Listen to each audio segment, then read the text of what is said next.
Então, hoje, essencialmente, nós vamos falar sobre as 7 leis universais e as suas 66 ramificações, ok? Então, adentrando especificamente dentro desse aspecto aí, né, os nossos sábios, né, os sábios do povo judeu, diz assim: os princípios das leis de Benei Noach, ou as leis universais, foram estabelecidas pelo próprio Criador e dados a nós como base para seu relacionamento com a humanidade como um todo em si.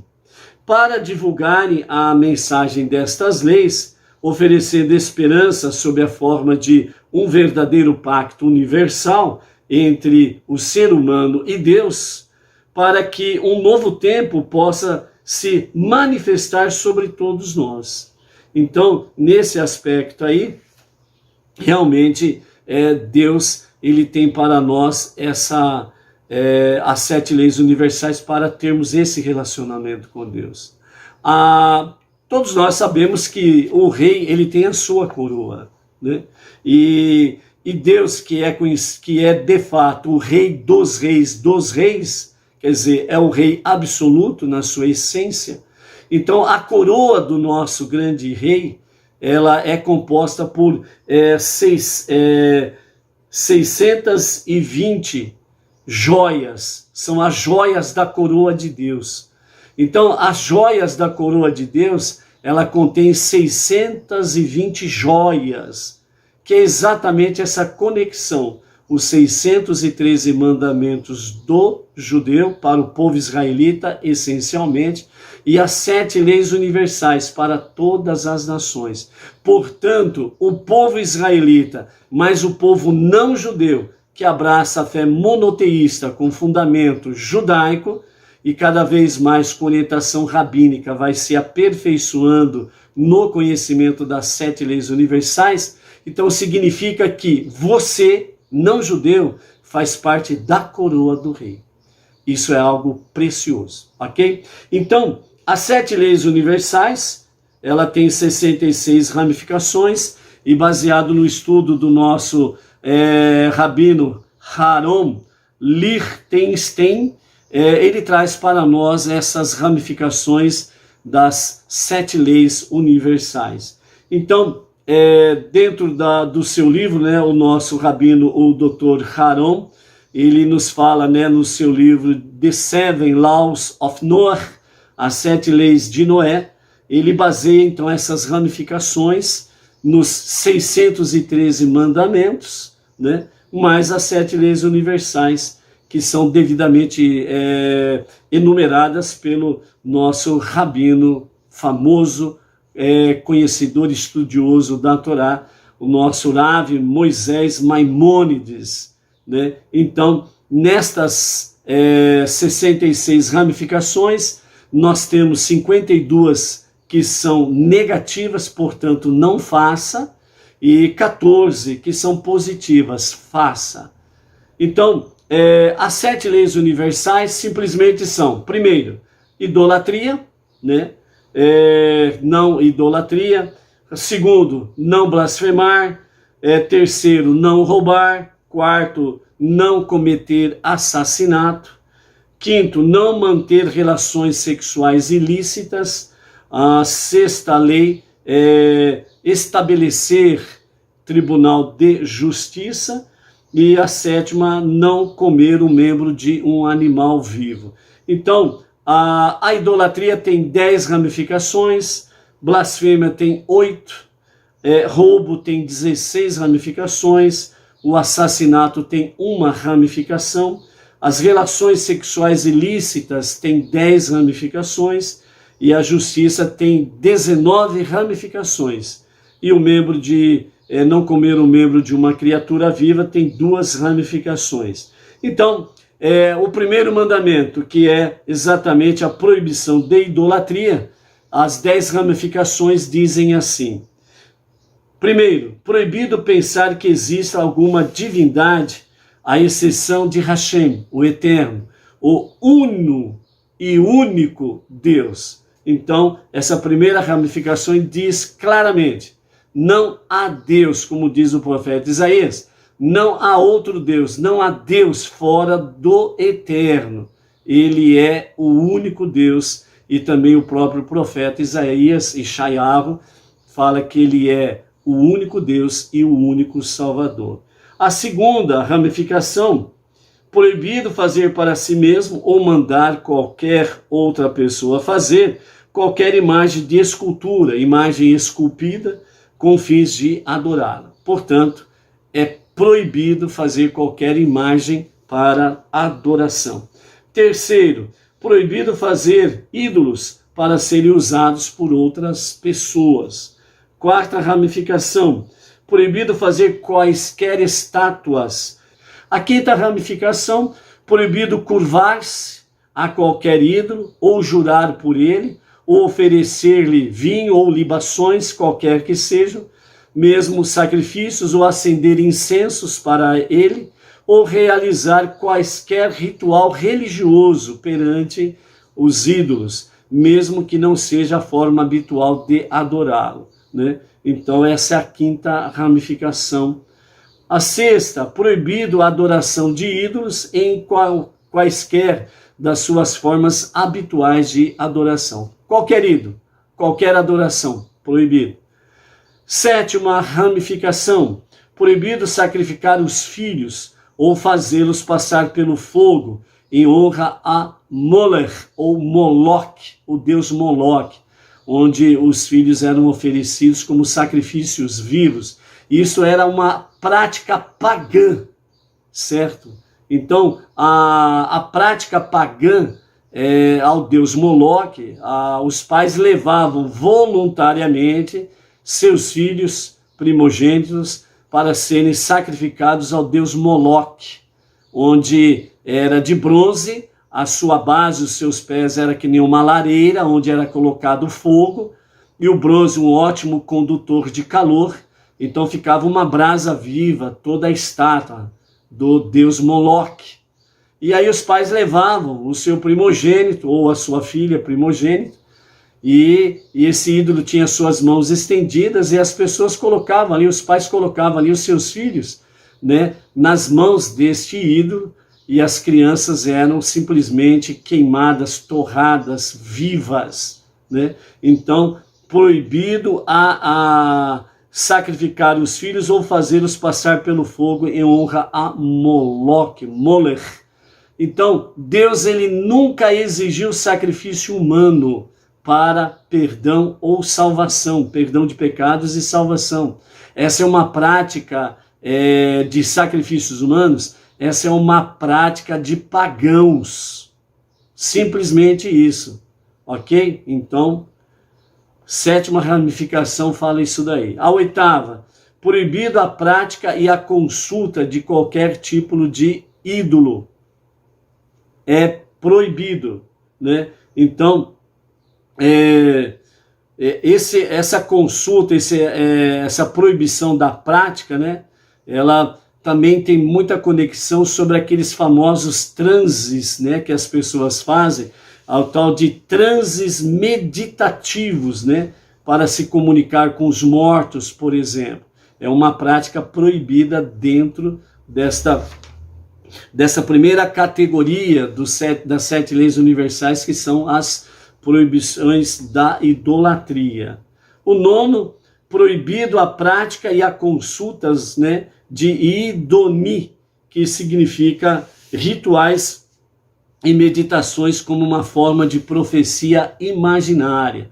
São aqueles tipos de pessoas que entram em transe, né, em rituais diante dos seus ídolos e começam aí a fazer, entre aspas, né, as famosas profecias, que são, na verdade, imaginárias, vêm das emoções das pessoas, né, porque ela entra num transe idólatra e aí vem com as suas falsas profecias. E a 10ª ramificação é proibido recorrer a qualquer coisa idólatra, seja em palavras, em pensamentos ou em ação, por qualquer observância que possa nos levar à adoração de um ídolo. Então, qualquer coisa que vai te levar a uma idolatria é proibido.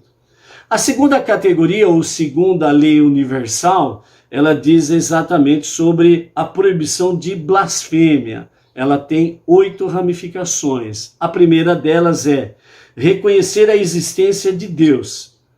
É a primeira coisa que a pessoa precisa ter aqui para não cometer o pecado ou a transgressão de blasfêmia. É reconhecer a existência de Deus, que ele é um e único, não tem outro Deus. A partir do momento que a pessoa reconhece isso, então ela automaticamente entra num espírito profundo de respeito a Deus. Então ela não vai cometer blasfêmia contra Deus, né? Então é por isso que é importante fazer esse reconhecimento. Uma coisa muito simples para você ver sobre questão de blasfêmia, né, contra Deus, que as pessoas muitas vezes não se tocam, não têm a sensibilidade de perceber as famosas piadinhas, entre aspas, aquelas piadinhas inocentes envolvendo Deus, né? Então, essas piadinhas é uma forma de blasfêmia contra Deus. Então, não tem nada de inocente não nisso daí. Então, tome cuidado com as piadinhas envolvendo Deus, a obra da criação ou coisas semelhantes, né? Então, toma cuidado com isso. A segunda ramificação da proibição de blasfêmia é temer e reverenciar a Deus. Então, entra dentro do mesmo escopo. Você precisa ter o temor de Deus, reverência, respeito a Deus. Então, por isso, entre outras coisas, você não vai fazer piadinhas e nem participar da roda de escarnecedores, como diz o Salmo número 1. Bem-aventurado, feliz e abençoado é aquele que não se assenta na roda dos escarnecedores. A terceira ramificação, orar a Deus. Aqui, nessa terceira ramificação de proibição de blasfêmia, orar a Deus significa o seguinte: a sua prece, a sua oração, ela tem que ser dirigida somente a Deus. Se você usar intermediário, você está cometendo blasfêmia contra Deus. Se você vai para o pedágio, querer pagar pedágio para chegar a Deus, você está cometendo blasfêmia. Deus não precisa de intermediário, ele é pai e por isso ele te recebe diretamente. Você é filho. Você não precisa falar com o teu vizinho para conversar com o teu pai. Você vai direto ao pai, conversa com ele. Então aqui nessa terceira ramificação, né, orar a Deus. Orar somente a Deus. Você vai falar com Deus, somente com Deus. E pronto. Qualquer outra coisa que você faça é blasfêmia. Então, cuidado com isso. A quarta ramificação de proibição de blasfêmia: santificar o nome santo de Deus. Essa questão de santificar o nome santo de Deus, como falamos anteriormente sobre o Salmo número 1, né? Abençoado, feliz, etc. e tal, é aquele que não se assenta na roda dos escarnecedores.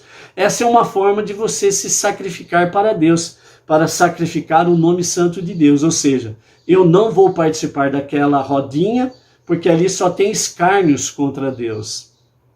Então, você vai se privar, vamos dizer assim, de um relacionamento com aquelas pessoas, certo? Então você vai fazer um alto sacrifício. Você está santificando o nome de Deus na tua vida. A mesma coisa acontece quando você é colocado de uma certa forma em choque, ou em xeque, melhor dizendo, né? Em que você está entre o negar a Deus ou não. Eu nego a Deus ou não? Então, quando você está numa situação dessa e você decide realmente, seja a consequência que for, de santificar o nome de Deus, e você defende o nome de Deus, e você realmente vem bater na tecla, Deus é um e único, não há outro Deus além dele, não há outro Salvador além dele. Você está santificando o nome de Deus. Abençoado és tu. A quinta ramificação é proibido difamar o santo nome de Deus. Seja qual for a situação que você possa se envolver, você não pode difamar o santo nome de Deus. Você sofre uma adversidade, você sofre uma enfermidade, você sofre um revés, você recebe a notícia que você está sendo demitido do seu trabalho, por exemplo, né? Você presta um concurso, não consegue passar, ou coisas semelhantes a estas, né? E aí você fica decepcionado, e aí você cai na besteira de falar alguma coisa para difamar o santo nome de Deus. Então é proibido. Então cuidado, você não pode cometer blasfêmia contra o nome de Deus. Seja qual for a situação, procure discernir isto e não venha blasfemar contra o nome de Deus, não venha difamar a Deus em hipótese nenhuma. Seja firme, né? E Deus vai honrar a tua firmeza e a tua fidelidade de não difamar o seu santo nome, ok? A sexta ramificação é estudar as partes permitidas da Torá. Para o mundo judaico, a Torá, os 5 primeiros livros da Bíblia. Para os não-judeus, os 5 primeiros livros da Bíblia também são conhecidos como Pentateuco, né? Penta, né? 5. Né? Então, o estudo dos 5 primeiros livros da Bíblia, com uma orientação adequada, aquilo que é pertinente aos não-judeus estudarem de forma adequada para compreender melhor realmente a vontade de Deus para a sua vida. A sétima ramificação diz honrar os estudiosos, os sábios da Torá. A Torá, os 5 primeiros livros da Bíblia, ela foi outorgada por Deus a Moisés e ao povo israelita. Portanto, a Torá, os 5 primeiros livros da Bíblia, foi escrita originalmente em hebraico, com fundamento judaico. A única manifestação de Deus para uma prática religiosa foi a que aconteceu no Monte Sinai, com Moisés e mais de 3 milhões de judeus diante do Monte Sinai, quando Deus deu a outorga da Torá, deu estes livros, para que seja uma conduta, tanto para o povo judeu como para o povo não judeu, para um mundo melhor. Por isso que as 7 leis universais estão inclusas dentro dos 10 mandamentos, os 10 ditos de Deus, certo? Então, os sábios, os estudiosos, os sábios da Torá, essencialmente são judeus, são os mestres do saber. Então, se nós queremos aprender adequadamente a palavra divina, tem que ter um fundamento judaico e uma orientação rabínica para poder aprender adequadamente. Então, por isso, está aí sobre o honrar os estudiosos. É uma forma de você não blasfemar contra Deus. E dentro desse aspecto está incluso a questão de honrar e respeitar as pessoas mais velhas, que também está no mesmo nível, né? Biblicamente, as pessoas de mais idade são consideradas pessoas sábias. Então, por isso, de fato, respeitar os idosos está também dentro disso daqui. Você não blasfema contra Deus. E a 8ª ramificação diz: proibido maldizer, ou seja, proferir insultos, né? Então, palavras negativas, palavras que têm um cunho de mau caráter, de má índole, palavras negativas que venham denegrir alguém, que venha denegrir a Deus, são proibidas. Então, dentro desse aspecto aí, né, está dentro de não blasfemar contra Deus. O terceiro mandamento universal, ou a terceira lei universal, ela fala sobre proibição de roubo. E ela tem 16 ramificações, que diz assim: primeiro, proibido furtar. Esse furtar aqui, ele está dentro de um campo chamado secreto, ou furtar secretamente. Por exemplo, você trabalha num escritório. Lá no escritório onde você trabalha, é um exemplo que você pode se basear nas demais questões.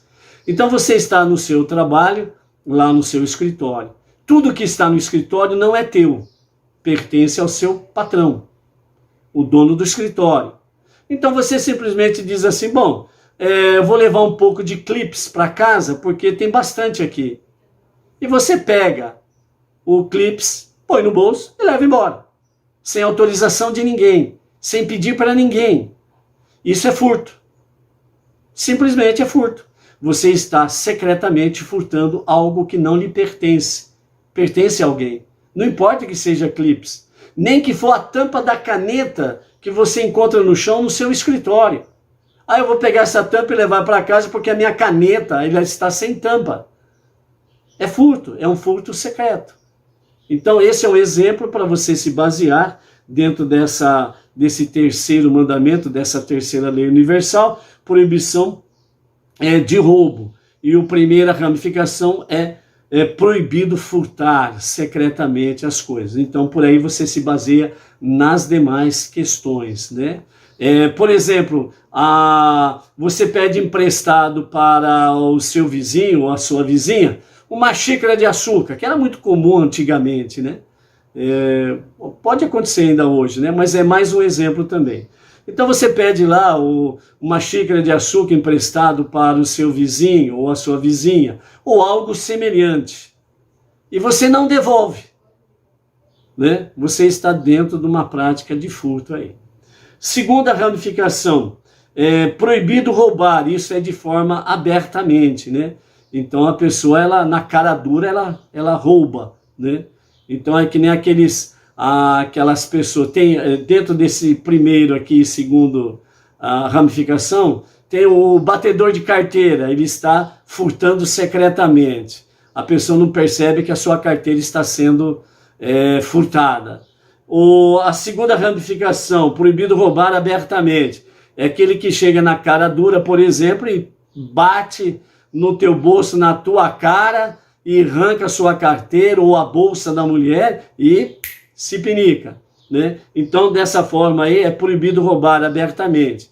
E dentro disso daí você tira os exemplos para as demais questões na sua vida. A terceira ramificação é proibido usurpar. O que significa proibido usurpar? É você usurpar uma função que não é tua. Usurpar um título que não é teu. Então, por exemplo, você não é o chefe lá do escritório. Aí chega uma pessoa lá para ser atendida e você se passa pelo chefe para atender aquela pessoa. E aí a pessoa fala assim, mas você é o chefe? Não, fica tranquilo, que eu estou te orientando é isso daí mesmo. Eu sou o chefe e você não é o chefe do escritório. Então é você usurpar funções que não é sua. Posições que não é tua. Então você está usurpando autoridade, identidade e assim sucessivamente, que não condiz com a sua realidade. Quarta ramificação, proibido trapacear ou defraudar, né? Só o nome em si já é bem claro, né? Trapacear ou defraudar alguém, é proibido. Quinta, proibido deixar de pagar dívidas. Esse daí é um caso sério, principalmente nos dias que nós estamos vivendo, né? Nos últimos tempos aí. As pessoas assumindo dívidas e simplesmente elas deixam de pagar.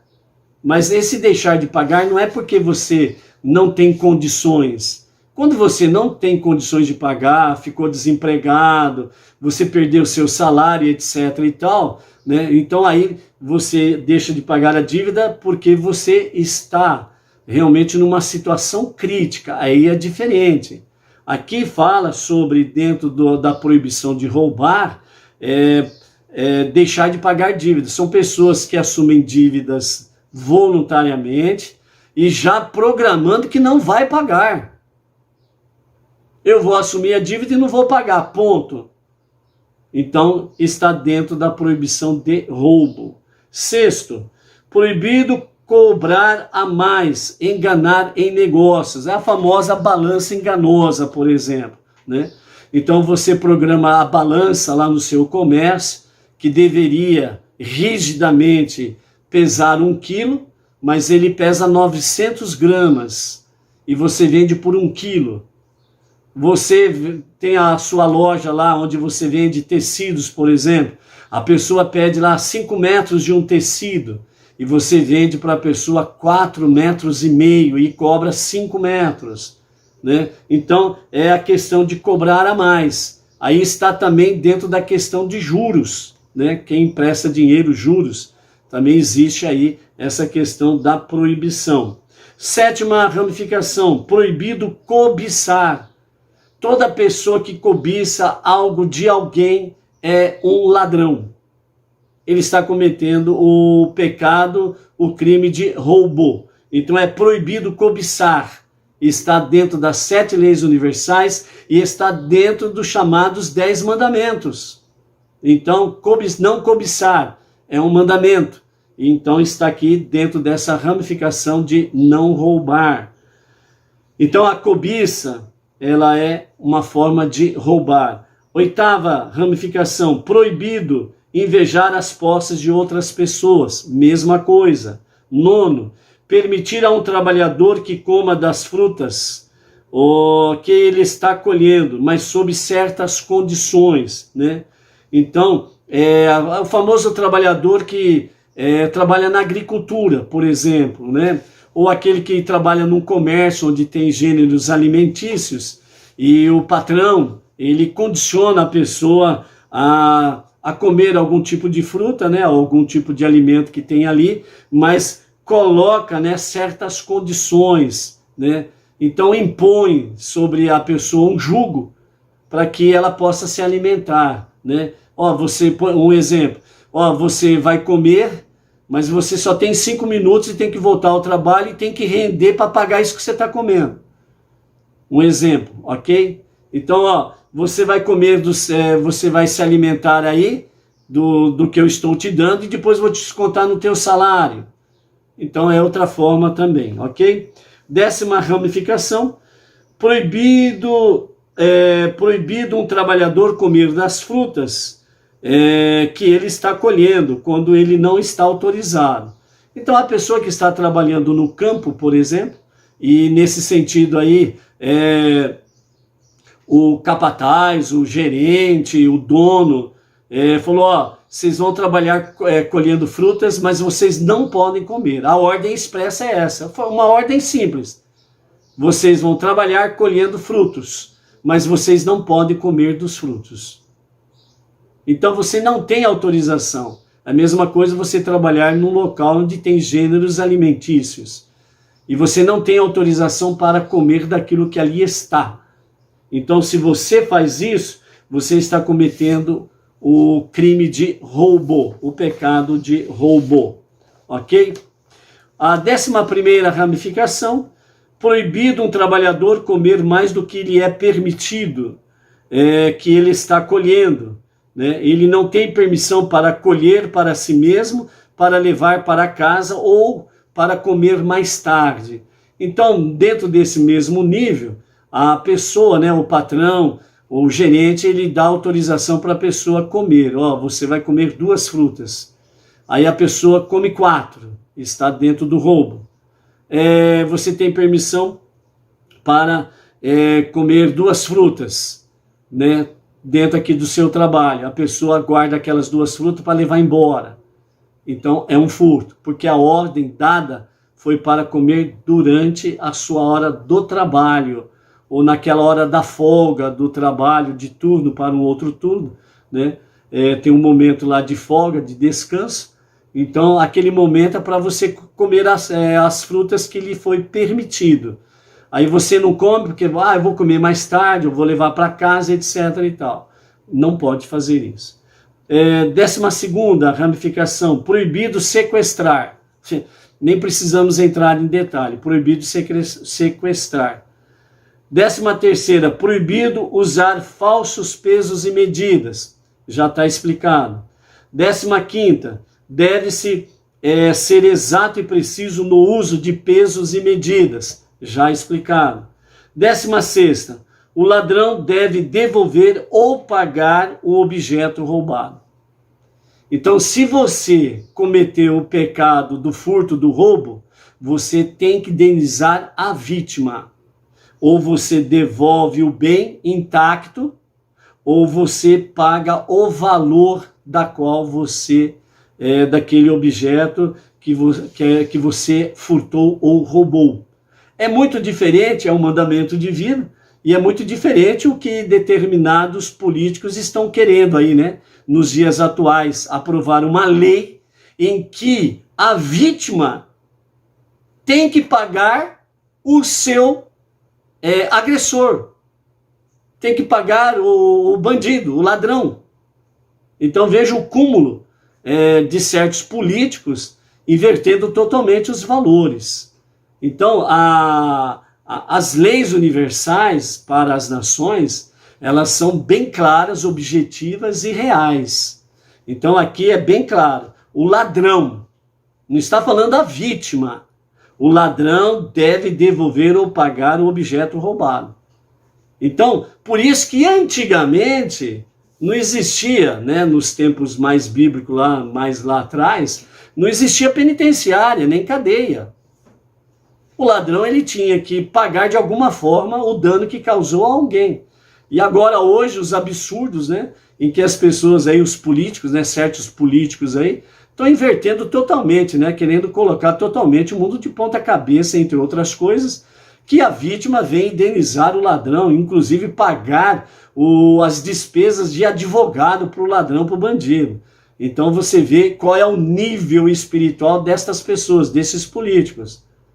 Ok? Então aqui, né, o terceiro mandamento, que é proibido roubar, nós encerramos as suas ramificações. O quarto mandamento, ou a quarta lei universal, que é para todas as nações, ela fala sobre a proibição de assassinato. Ela tem uma só ramificação que diz assim: proibido assassinar qualquer pessoa. O assassinato não é o mesmo que matar em legítima defesa ou executar judicialmente, porque existe em alguns países que dentro do processo legal, né, tem a condenação à pena de morte, está fora disso daqui. E a pessoa que mata em legítima defesa, desse mesmo, da sua família ou de outrem. Isso não é assassinato. Qual é a diferença de a tradução, né, que normalmente norteia aí as muitas traduções bíblicas que existem, que está lá, né, nos 10 mandamentos, nos 10 ditos, né, está escrito lá, não matar. E aí, né, as pessoas que não conhecem lá dentro da raiz judaica da palavra, então sai batendo com a língua nos dentes aí, né, falando que não matar, não pode matar, que não sei o que lá. E não é assim.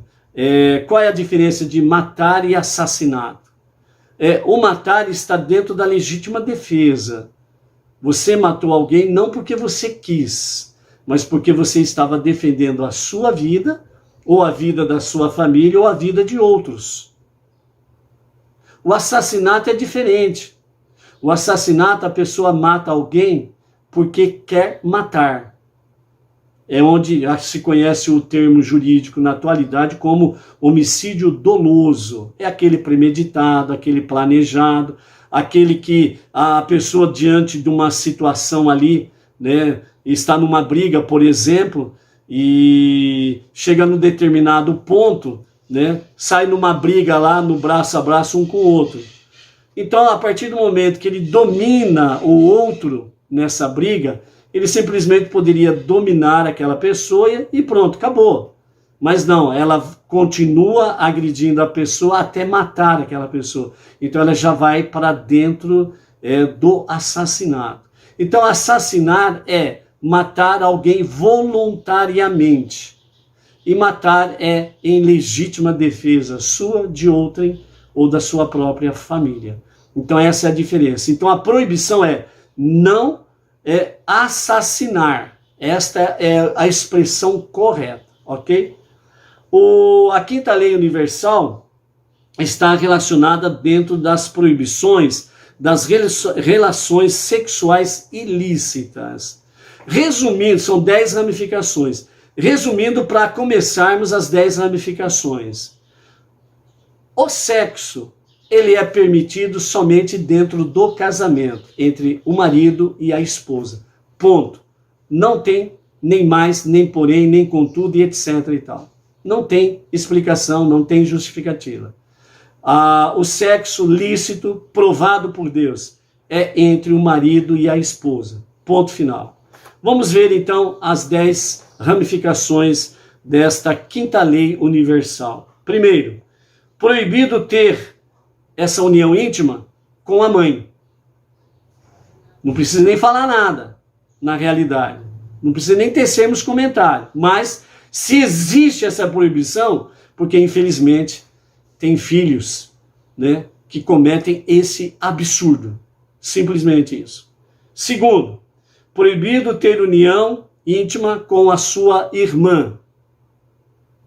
Terceiro, proibido ter união com a esposa de seu pai. A esposa do seu pai não é a tua mãe, é a madrasta, conhecida como madrasta. Então, a proibição bíblica ela já vem bem clara. É proibida a união com a esposa de teu pai. Ela é esposa do teu pai, não sua. Ponto. Quarta, proibido ter união com a esposa de outro homem. O famoso adultério, certo? Então, sexto, estudar as partes permitidas. Quinto, né? Nós estamos na quinta ramificação de proibição de relações sexuais ilícitas. Proibido o homem ter relação sexual com animal. Simplesmente, o ser humano não pode ter relação sexual com um animal. Sexta ramificação. Proibido a mulher ter relação sexual com animal. Sétima, proibido o homem ter relação com outro homem. A relação sexual com o mesmo sexo. Tá aí. Oitavo, proibido ter relação sexual com o seu pai. Nono, proibido ter relações sexuais com o irmão de seu pai, o tio. Décima, proibição de engajar uma conduta erótica que pode conduzir a uma união proibida, a famosa sedução. Uma pessoa seduzindo a outra, né? Então, dessa forma aí, são expressões corporais, faciais, etc. e tal, que uma pessoa usa para seduzir a outra, para que eles venham cometer, né, o pecado de relações sexuais ilícitas. Portanto, resumindo aqui as 10 ramificações, toda relação sexual aprovada por Deus e abençoada é aquela que é feita dentro do casamento, entre o marido e a sua esposa. Ponto final. Sexta lei universal, estabelecer tribunais de justiça. Então, essa sexta lei universal ela tem 19 ramificações. Tribunais de justiça, para exercer de fato justiça.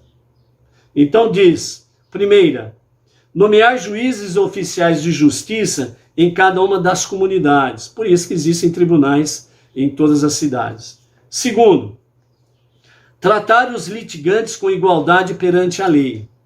Então, seja, né, dentro do caso aqui de um processo legal, então os litigantes eles têm que ser tratados com igualdade de condições, né? Então, os tribunais de justiça, devidamente representados pelos promotores e juízes, não podem tomar partido de ninguém. Eles têm que ser independentes e têm que tomar uma atitude, uma decisão, melhor dizendo, dentro da lei, ok? Terceiro, investigar diligentemente o depoimento das testemunhas, se ela está de fato falando a verdade ou não. Quarto, proibido proceder maliciosamente contra qualquer um dos litigantes, né? Então, os promotores e juízes, eles não podem agir de forma maliciosa, né? Eu vou favorecer esse fulano porque ele é muito rico, eu posso ter vantagem amanhã ou depois, né? Então, aí é que está o detalhe. Quinto, proibido um juiz aceitar presentes ou subornos dos litigantes. Então, os juízes não podem aceitar, de fato, presentes de ninguém que está envolvido em um processo judicial. Isso é menos do que um passo para a corrupção. Sexto, proibido um juiz simpatizar mais com um dos litigantes no julgamento. Ele não pode ter essa tal de simpatia que vai influenciar o seu julgamento. Sétimo, Proibido um juiz agir com medo de ameaças de um dos litigantes. O juiz não pode ter medo de quem quer que seja. Ele tem que estabelecer o tribunal de justiça e cumprir a justiça. 8º, proibido um juiz, por compaixão, favorecer um litigante pobre. Quer dizer, ele tem que ser justo dentro da realidade dos fatos com vistas à lei. Ponto final. 9º, proibido o juiz declarar um litigante culpado só porque ele é conhecido por ser desonesto ou mau, né? Ele conhece a fama da pessoa fora aos tribunais e fora do processo legal que está em andamento. Então ele pega, não quer nem saber do que está acontecendo aqui, se é verdade ou não. Baseado nos boatos, ele dá uma condenação para a pessoa. 10º, proibido o juiz, por fraqueza, não impor as penas justas e apropriadas. Significa que o juiz não pode ser covarde, ele tem que ser justo. Ele não pode nem ser covarde nem valentão, ele tem que ser justo. 11º, proibido o juiz discriminar o estrangeiro, ou o desamparado, ou o órfão, né? Então ele não pode discriminar. Porque ele é estrangeiro, ripa nele. Porque ele é um desamparado, ele é um órfão, não tem ninguém por ele, ripa nele. Ele não pode fazer isso. 12º, proibido um juiz ouvir somente um ou uma das partes sem a presença do outro. Então precisa sempre as duas partes estarem presentes. 13º, proibida a nomeação de um juiz que não tem conhecimento da lei, né? Então é proibido nomear um juiz assim. 14, proibida a incriminação por provas circunstanciais. As provas circunstanciais não são provas de fato, né? Que realmente são as provas cabais, né? Então ele não pode se basear apenas em provas circunstanciais, né? Ouvir dizer, provavelmente, talvez sim, talvez não, né? As provas têm que ser bem conclusivas. 15ª, proibido punir quem cometeu uma falha sob coação. Então, às vezes, uma pessoa ela é ameaçada para cometer um determinado crime. Então, ela não pode ser punida dessa forma, né? Por exemplo, nós temos muito na atualidade gerentes de banco que as famílias são sequestradas e o gerente do banco ele é ameaçado, ou você facilita ou nós vamos matar a tua família, por exemplo. Então ele está sob coação para abrir a porta do banco, a porta do cofre, e os caras roubam e vão embora. Então ele não pode ser punido porque ele estava sob coação. Então os fatos têm que ser analisados de forma clara e não pode culpar ou condenar alguém que agiu sob coação. 16ª, somente um tribunal de justiça tem competência para administrar a pena capital, que é a pena de morte, né? Então, em países onde existe a pena de morte, então somente o tribunal, dentro do processo legal, né, onde somente o tribunal pode determinar a pena capital. 17ª, proibido alguém tomar a lei em suas próprias mãos para matar o autor de um crime, né? De um crime capital, quer dizer, alguém matou alguém, ou um parente, etc. e tal, aí a pessoa toma a justiça pelas próprias mãos, que é chamado de vingança. Então é proibido fazer assim, porque aí ele entra dentro do matar, aliás, ele entra dentro do pecado do assassinato. Ele planeja, ele programa, é premeditado. Então isso é proibido. A vingança é proibida.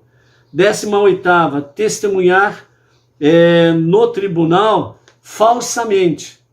A testemunha não pode testemunhar falsamente num tribunal.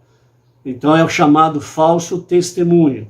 E a 19ª ramificação diz, proibido testemunhar em falso, né? Então a 18ª e a 19ª ramificação são somatórias, né? Que é proibido testemunhar no tribunal de forma enganosa ou de forma falsa. A sétima lei universal e a última, ela diz respeito sobre a prática que é proibido de comer qualquer parte de um animal ainda vivo. Ela tem duas ramificações que diz assim: proibido comer partes de um animal, seja ele qual for, que está vivo. Segunda, proibido comer partes de um animal que foi morto por outro animal, né? Proibido comer um animal dilacerado. Certo? Então, essa é a sétima lei universal. Então, dentro desse aspecto aqui, amados, nós estamos aí, então, de fato, com as 7 leis universais, os 7 mandamentos noaicos, né? Que estão em conexão com Deus e a humanidade, principalmente as nações não judaicas. Estas são as 7 leis e as suas ramificações.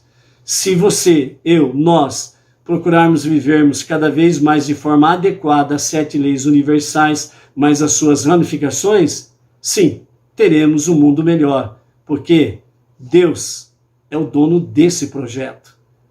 E Ele é o Deus desse projeto, Ele é o Senhor desse projeto, e significa que, se o fizermos, sim, teremos um mundo melhor. Por isso, você não judeu, viva as 7 leis universais. Procure uma liderança rabínica ou aqueles que estão sob orientação de uma liderança rabínica dentro das 7 leis universais para poder conhecer mais. Por isso, venha conosco, venha ser um Benei Noach a serviço de Deus, voluntariamente, com um coração transbordante em amor para Deus.